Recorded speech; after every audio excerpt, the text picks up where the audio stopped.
हाय, नवीन असाल तर लाईक करा, सबस्क्राईब करा आणि नोटिफिकेशन बेलवर नक्की क्लिक करा. म्हणजे आपल्या व्हिडिओचे अपडेट्स तुम्हाला वेळोवेळी मिळत जातील. तर यापूर्वीचे सर्व भाग प्लेलिस्टमध्ये उपलब्ध आहेत. कृपया ते पाहण्यासाठी आपल्या चॅनल नक्की भेट द्या. सर्वांना नमस्कार. रॉयल शेतकरी भाग 155 मराठी कथा. रात्र झाली होती. संपूर्ण घर संथ आणि शांत होतं. नुकत्याच झालेल्या सत्यनारायण पूजेच्या आणि माहेरपणाच्या धावपळीचा थकवा ओसरला होता. आणि आज लग्न झाल्यापासून पहिल्यांदाच कुणाल आणि आकांक्षा दोघे एकत्र होते. त्यांची पहिली रात्र होती. खोलीत मंद सुवास पसरला होता. बेडवर पांढऱ्या शुभ्र चादरीवर गुलाबाच्या पाकळ्या विखुरलेल्या होत्या. आकांक्षा बेडच्या एका कोपऱ्यात शांतपणे बसून होती.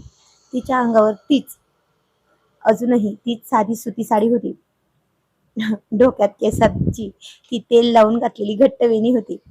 तिच्या चेहऱ्यावर सासरच्या पहिल्या रात्रीची एक सुबक संकोच लाजरी कळी फुलली होती.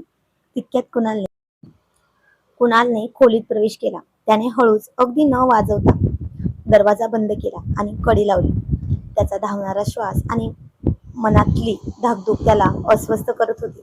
पण त्याच्या मनात प्रेमासोबतच आज दुपारी मित्रांनी घालवलेला तो डिनर पार्टीचा हट्ट आणि आकांक्षाचं हे गावठी रूप बदलण्याची घाई सुरू होती. कुणाल हळूच बेडपाशी आला. आकांक्षाने लाजून आपली नजर खाली झुकवली. कुणालने आपल्या पाठीमागे लपवलेला एक मोठा चकचकीत आणि ब्रँडेड गिफ्ट बॉक्स पुढे केला आणि म्हणाला, आकांक्षा, हे तुझ्यासाठी. आपली पहिली रात्र आहे म्हणून एक छोटस गिफ्ट. कुणाल अत्यंत प्रेमाने पण एका वेगळ्याच आशेने म्हणाला होता. पण आता काय होणार होतं पुढं हे त्यालाही ठाऊक नव्हतं. आकांक्षाने आश्चर्याने त्याच्याकडं वर पाहिलं आणि तिच्या डोळ्यात कुणालबद्दलचा आदर आणि प्रेम द्विगुणित झाले होते. ती म्हणाली, माझ्यासाठी? पण याची काय गरज होती? ती हळूच म्हणाली. तो म्हणाला, गरज होती? जा, हे आता चेंज करून ये. मला तुला या नवीन रूपात बघायचं आहे. कुणालने बॉक्स तिच्या हातात देत घट्ट केला. आकांक्षाने नेहमीप्रमाणेच कुणालच्या शब्दाचा मान राखला. ती काहीच न बोलता तो बॉक्स घेऊन चेंज करण्यासाठी बाथरूममध्ये गेली. बाथरूममध्ये जाऊन आकांक्षाने जेव्हा तो गिफ्ट बॉक्स उघडला तेव्हा तिचे डोळे विस्फारले गेले. आतमध्ये अत्यंत महागडा, फॅशनेबल आणि वेस्टर्न स्टाईलचा एक वन पीस ड्रेस होता, जो आतापर्यंत हातात आकांक्षाने घेतलाही नव्हता. तो ड्रेस आकांक्षाने आतापर्यंत नेसलेल्या साड्यांपेक्षा पूर्णपणे वेगळा होता.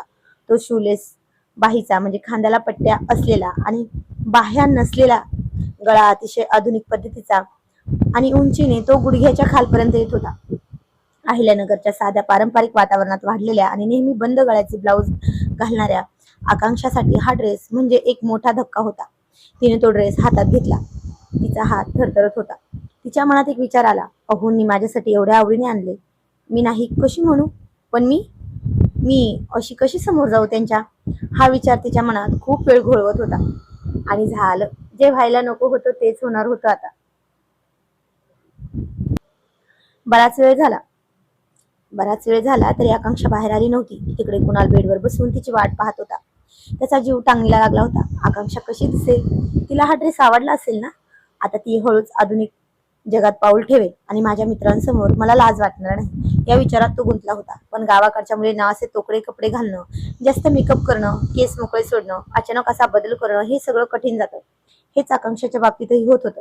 जसं शिवमला प्रिया गावाकडच्या राहणीमानानुसार साडीत आवडायची, तसंच कुणालला आकांक्षा ही शहरी राहणीमानानुसार हायफाय सिटी गर्ल सारखी हवी होती. पण नाही, हे होणं लगेच शक्य नव्हतं. तेवढ्यात बाथरूमच्या बंद दरवाजा आड आकांक्षा त्या वन पीस कडे पाहत उभी होती. तो पाश्चात्य आणि तोकडा ड्रेस हातात धरला होता. तिच्या अंगावर सरसर काटा आला. अहिल्यानगरच्या संस्कृतीत आबासाहेबांच्या संस्कारात वाढलेल्या आकांक्षाला तो ड्रेस घालणं म्हणजे स्वतःच्या साधेपणाचा आणि स्वाभिमानाचा अपमान वाटला. तिची धडधड वाढली होती. शेवटी न राहून अंगावर पाल पडावी तसा तिने तो वन पीस अत्यंत तिरस्काराने स्वतःपासून दूर फेकला. तिने तो ड्रेस बाजूला केला आणि उच्चवास टाकून आपली तीच जुनी साधी सुती साडी पुन्हा नेसली. केसांची वेणी नीट केली आणि जड पावलांनी ती बाथरूमचा दरवाजा उघडून बाहेर आली. आणि झालं, जे व्हायला नको होतं ते पुन्हा झालं. आज कुणालच्या अपेक्षांचा भंग झाला होता. पण आकांक्षाला त्याचं काही वाटणार होतं की नव्हतं हे माहीत नव्हतं. कुणाल खोलीत मोठ्या आशेने बेडवर बसून डोळे लावून दरवाजाकडे पाहत होता. पण जेव्हा त्याने आकांक्षाला पुन्हा त्याच साध्या साडीत, तेल लावलेल्या वेणीत आणि कपाळावर टिकली लावलेल्या रूपात बाहेर येताना पाहिलं, तेव्हा त्याचा संयम सुटला. त्याने कधीही आतापर्यंत राग केला नव्हता आणि दुपारी ऑफिसमध्ये मित्रांसमोर झालेली कोंडी आणि आता आकांक्षाने त्याचा नाकारलेला नाकार शब्द नाकारल्यामुळे कुणालचा अहंकार दुखावला गेला होता. आणि आता कुणाल प्रचंड चिडला होता, ते पण पहिल्यांदाच. आकांक्षाला हे पहिल्यांदाच रूप त्याचं पाहणं खूप भीतीदायक वाटत होतं. तो ताडकन बेडवरून उठला, आकांक्षापाशी गेला. राग त्याच्या डोक्यात गेला होता. त्याने काहीही विचार न करता आकांक्षाचा हात जोरात पकडला आणि तो जरा घट्ट दाबत तिला बेडवर तसं ढकलून दिलं. तिच्या हाताला खूप दुखलं आणि ती मुसमुसत रडत होती. तिला कळत नव्हतं कुणाला नेमकं काय झालंय ते. तो म्हणाला, तुला आधुनिक जग काय असतं हे कधी समजणार आहे आकांक्षा? काय कमी आहे या ड्रेसमध्ये? माझ्या सुशिक्षित मित्रांसमोर, माझ्या ऑफिसच्या लोकांसमोर मी तुला या गावठी रूपात कसं घेऊन जाऊ? माझी काही इज्जत आहे की नाही? कुणाला अत्यंत रागाने आणि चढ्या आवाजात ओरडला.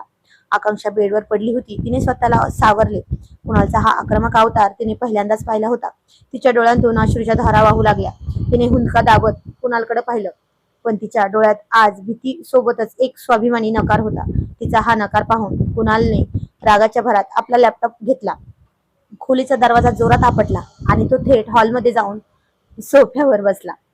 लॅपटॉप सुरू करत जोरात कीबोर्डची बटणं चालवत काम करू लागला. पण त्याचं लक्ष कामात नव्हतंच. त्याचा श्वास रागाने अजूनही फुललेला होता. तिकडे खोलीत आकांक्षा बेडवर पडून रडत होती. लग्नाची पहिली रात्र जी स्वप्नांनी सजलेली असायला हवी होती, ती कुणालच्या या अनपेक्षित रागामुळे आणि एका ड्रेसमुळे विस्कटून गेली होती. आकांक्षाला समजून चुकलं होतं की कुणालला तिचे गुण किंवा तिचे प्रेम नकोय, तर त्याला ऑफिसच्या जगासाठी एक मॉडर्न बायको हवी आहे, जी त्याच्यासोबत त्याच्या जगात दिसायला सुंदर हवी आहे. पण हा विचार त्याने आधी केलाच नव्हता. पण आता हे होणं साहजिकच होतं. दोन वेगवेगळ्या संस्कृती आणि वेगवेगळ्या वातावरणात वाढलेल्यांचं लग्न झालं की असंच होतं. कुणाल आणि प्रिया लहानपणी जेव्हा गावातून शहरात आले होते, तेव्हा त्यांच्या मम्मी पप्पांनी तेव्हाच हा भाग वेगळा झाला होता. गावातील घरात असणाऱ्या मोठ्यांच्या समोर असं राहणं, हेच संस्कार गावी शिकवले जातात. तर शहरामध्ये सगळं स्वातंत्र्य मिळालेलं असतं. तोकडे कपडे घालणं, जीन्स घालणं. पण त्यांच्या मम्मी पप्पांना काहीच समस्या नव्हती. पण आता समस्या आली होती ती कुणालला, त्या आकांक्षाच्या या अशा राहणीमानामुळे. रात्र जशी जशी पुढे सरकत होती तसा घरात कोपरा शांत होत होता. पण त्या दोघांच्या मनातील वादळ शांत होत नव्हतं. हॉलमध्ये कुणाल सोफ्यावर बसून लॅपटॉपवर काम करण्याचा बहाणा करत तर होता, पण त्याचे डोळे पुन्हा पुन्हा बेडरूमच्या बंद दाराकडे जात होते. मनात कुठेतरी राग होता, पण कुठेतरी आकांक्षाचा तो रडणारा चेहरा त्याला अस्वस्थ करत होता. मी जास्तच बोलून वागलो का? हा विचार त्याच्या मनात येत होता. पण त्याचा इगो त्याला मागे खेचत होता. बेडरूम मध्ये आकांक्षा तिने खोलीचा दिवा बंद केला. अंधारात कुणालच्या त्या विस्तीर्ण बेडच्या एका कोपऱ्यात ती स्वतःला सावरत रडत होती. तिने कुणालच्या यशासाठी दिवस रात्र देवाकडे प्रार्थना केली होती. त्याच्या प्रेडिक्टिव्ह AI चा वापर करून रायाचा प्लॅन, ओळखीचा IT भाषेत त्याला धीर दिला होता. पण आता त्याच IT च्या जगाने तिच्या साधेपणाची अशी क्रूर थट्टा केली होती. रडून रडून आकांक्षाचे डोळे सुजले होते. तिने मनात एकच मोठा निर्णय घेतला. जर माझ्या साधेपणामुळे कुणालला माझी लाज वाटत असेल, तर मीही माझ्या स्वाभिमानाशी तडजोड करणार नाही आणि मी कुणालला शरण जाणार नाही. बघू कोण कोणाकडे जाते. पण हे होणं कसं शक्य आहे हे तिलाच कळत नव्हतं. त्यावेळी रायाने त्या दिवशी डोहाळ जेवणात बोललेले शब्द आठवले. तू शहरात राहून त्याच्या सोबत सुखी कशी राहशील? टिकेल का लग्न?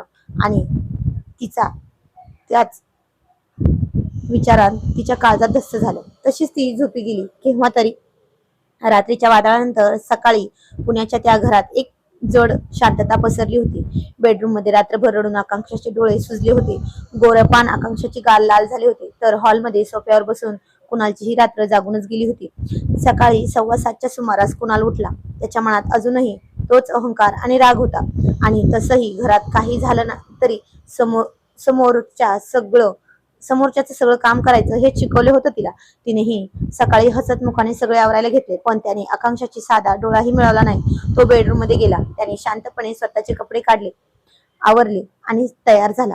एरवी ऑफिसला निघताना आकांक्षाच्या हातचा गरमागरम चहा पिणारा तो आणि आकांक्षाला निघताना निघतो मी असं हक्काने सांगणारा कुणाल आज मात्र स्वयंपाकघराच्या दिशेने न बघता आकांक्षाला एकही शब्द न बोलता तावातावाने दरवाजा उघडून कामावर निघून गेला.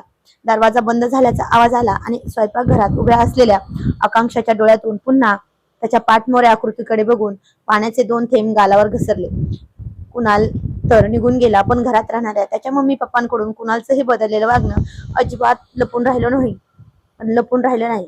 शेवटी ती आई होती. मुलाच्या चेहऱ्यावरचा तो विचित्र राग आणि आदळ आपत्तीने अचूक ओळखली होती. त्याही प्रियासारख्या मायाळू आणि समजूतदार होत्या. पप्पांनी श्रेयाला काहीतरी खुणावलं आणि म्हणाले, आकांक्षा बेटा, मी पण चाललो आहे, तुला काही आणायचं आहे का? तर ती हसून म्हणाली, नाही पप्पा, काय नको, जपून जा आणि संध्याकाळी व्यवस्थित या. गावाकडची मुलगी होती ना, मग कुटुंबातील सदस्यांची काळजी तर घेणारच होती आणि हेच शिकवलं होतं तिच्या घरच्यांनी. त्यातच सकाळी सकाळी कुणाल चहा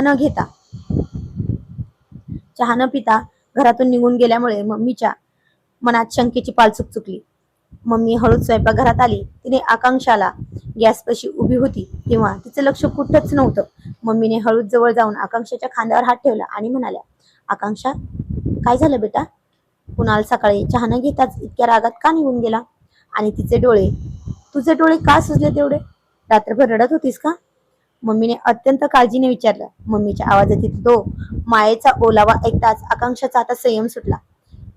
इतका वेळ मनात दाबून ठेवलेलं दुःख अश्रूंच्या रूपाने बाहेर आलं. तिने लगेच मम्मीला घट्ट मिठी मारली आणि ओक्साबोक्शी रडत रात्रभर जे काही घडलं ते सगळं काही सांगून टाकलं.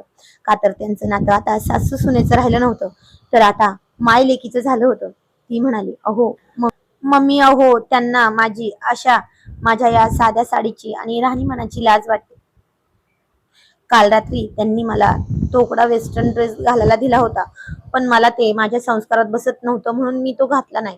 या एका गोष्टीवरून ती माझ्यावर प्रचंड चिडलेत. मला बेडवर ढकलून दिलं आणि रात्रभर हॉलमध्ये झोपलेत.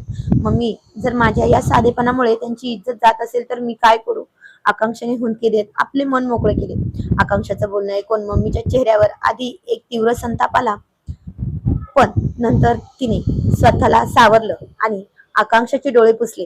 तिचा हात हातात घेतला, त्यावर औषध लावलं. का तर लाल झाले होते मनगट. त्याच्या दबावामुळे त्यांनी आकांक्षाला जवळ घेतलं आणि सोफ्यावर बसवलं. त्या म्हणाल्या, आकांक्षा, आधी रडणं बंद कर बरं. आणि मम्मी खंबीर आवाजात म्हणाली, माझा मुलगा IT मध्ये काम करतो, प्रेडिक्टिव्ह AI चा एक्सपर्ट आहे, म्हणून त्याला काय वाटतं की जगाची सिस्टीम तो चालवतो. पण आता त्याला हे माहित नाहीये की साधेपणातला तो गावठी म्हणतो ना, त्याच साधेपणामुळे आणि तुझ्या पुण्याईमुळे आज तो त्या खुर्चीवर बसलाय. मम्मीने आकांक्षाच्या चेहऱ्यावरून हात फिरवत पुढे सांगितलं, तू अजिबात खचून जाऊ नकोस बेटा. तू या घरची लक्ष्मी आहेस, तुझ्या बापांची लेक आहेस आणि आबासाहेबांची भाची आहेस. त्यामुळे खंबीर राहा, तुझ्या पाठीशी आम्ही दोघं आहोत.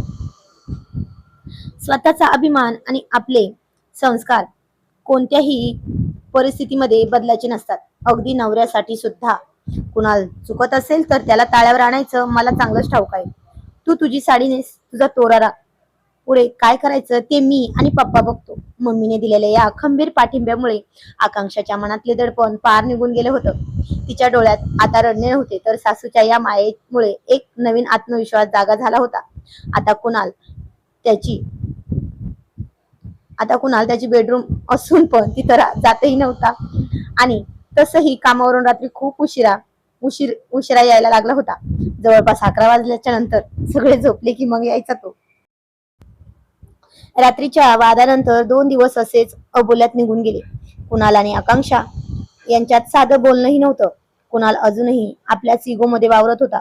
3ऱ्या दिवशी सकाळी कुणाल ऑफिसला निघण्यापूर्वी स्वयंपाकघरात आला, जिथे त्याची मम्मी काम करत होती. आकांक्षा तिथे नव्हती. हे बघून कुणालने मम्मीला बाजूला घेतलं आणि हळूच म्हणाला, मम्मी, अगं, आज संध्याकाळी माझ्या ऑफिसचे सगळे मित्रमैत्रिणी घरी डिनरसाठी येणार आहेत. मी राहुल आणि नेहाला होकार दिलाय, तर प्लीज तू सगळा स्वयंपाक आणि डिनर व्यवस्थित अरेंज कर. मम्मीने कुणालकडे शांतपणे पाहिलं आणि म्हणाले, हो करीन की, त्यात काय एवढं? कुणालने इकडे तिकडे पाहिलं आणि आपला खरा हेतू बोलून दाखवला. आणि मम्मी, प्लीज या आकांक्षाला कोणाच्या नजरेत येऊ देऊ नकोस ग.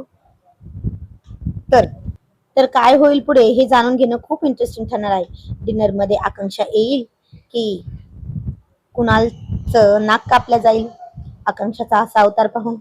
तर जाणून घेऊया पुढील कहाणी पुढील भागामध्ये. तोपर्यंत धन्यवाद. आजचा भाग कसा वाटला ते कमेंट मध्ये नक्की सांगायचं आहे.